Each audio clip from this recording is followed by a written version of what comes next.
In November of 2022, as a direct response to the intensifying housing crisis in Ontario, the provincial government passed Bill 23, also known as the More Homes Built Faster Act. The urgency behind this bill stems from the shortage of affordable homes, rising property prices, and challenges in meeting the increasing demand for housing in Ontario. This crisis has particularly impacted urban areas, leading to housing instability and limited housing options for existing and incoming residents. Premier Doug Ford and the Ontario government recognized this pressing need for action and set an ambitious goal with this legislation to add 1.5 million new homes by the year 2031.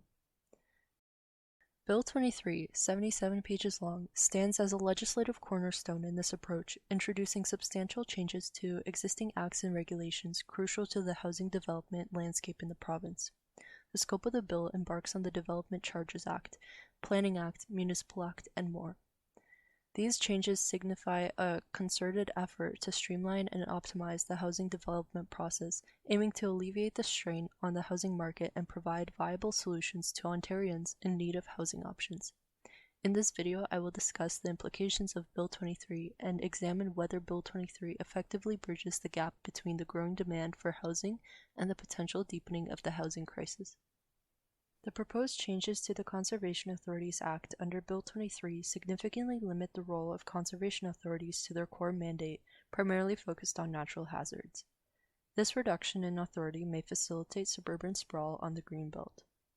The Greenbelt was established in 2005 to protect environmentally sensitive lands and farmland from urban development, but the new bill will remove 7,400 acres from protection. Many predict that the sprawl will heavily hit the Greenbelt. Sprawl is characterized by low-density development, separated land uses, leapfrogging over existing areas, and reliance on vehicles. Despite being a common urban form, sprawl remains in an experimental stage with uncertain outcomes.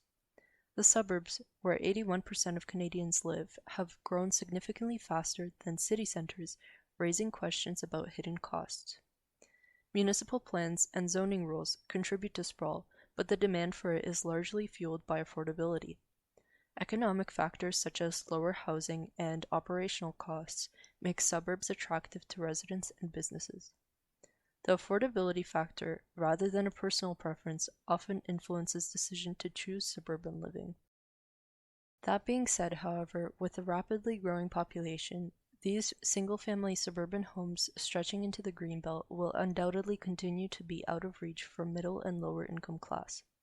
Moreover, government policies, including spending to free use highway systems and a failure to address external costs of road use, contribute to subsidizing car-centric development and suppressing transportation costs to suburban locations.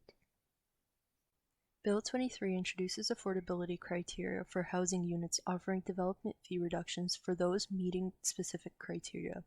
However, concerns arise regarding the government's definition of affordable housing and the potential loopholes that may not effectively contribute to creating genuinely affordable options.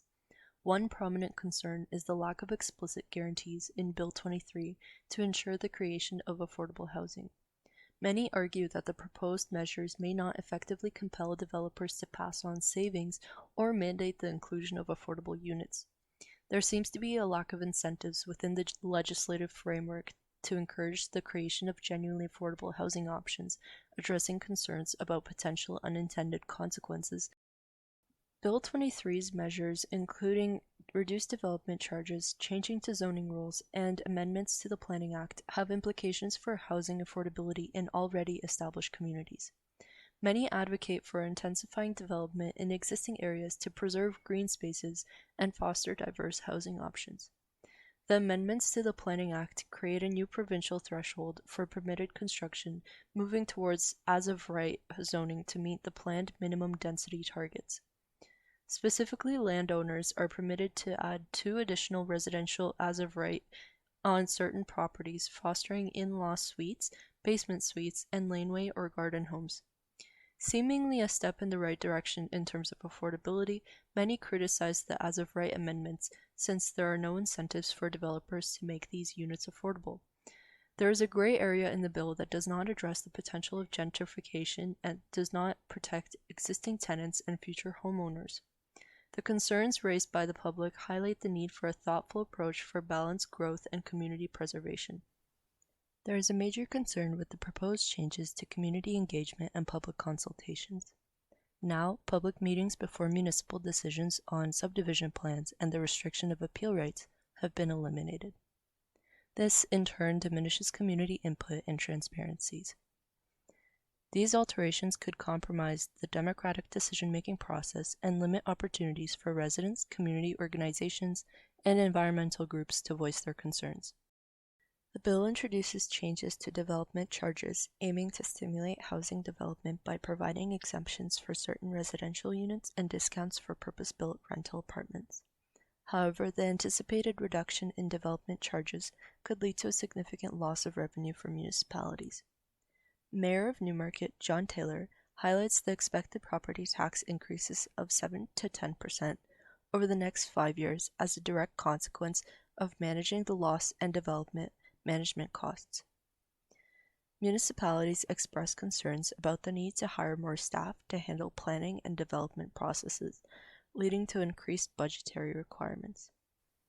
The potential strain on municipal budgets is a central point of discussion, with stakeholders emphasizing the need for the government to address the massive cut in revenue that municipalities are expected to face. Without a commitment to help municipalities cover these revenue cuts, there may be a need to cut services or raise property taxes. The ongoing debate revolves around finding a balance between promoting housing development, addressing affordability, and ensuring that municipalities can effectively manage the associated costs without compromising essential services such as libraries, fire stations, parks, and waste management. There's nothing wrong with trying to build more homes. In fact, we need them. But this bill doesn't do it. This is just a handout to developers. It's not going to get it done. What it is going to do is line the pockets of developers at the expense of the public. And that's not exaggeration. That's a direct action that's going to happen. The Municipal Organization of Ontario has stated that it's going to cost municipalities billions, that's billions with a B, dollars over the next 10 years in public funding, right out of their coffers, direct into the hands of developers. The bill then proposes further changes to municipal plans.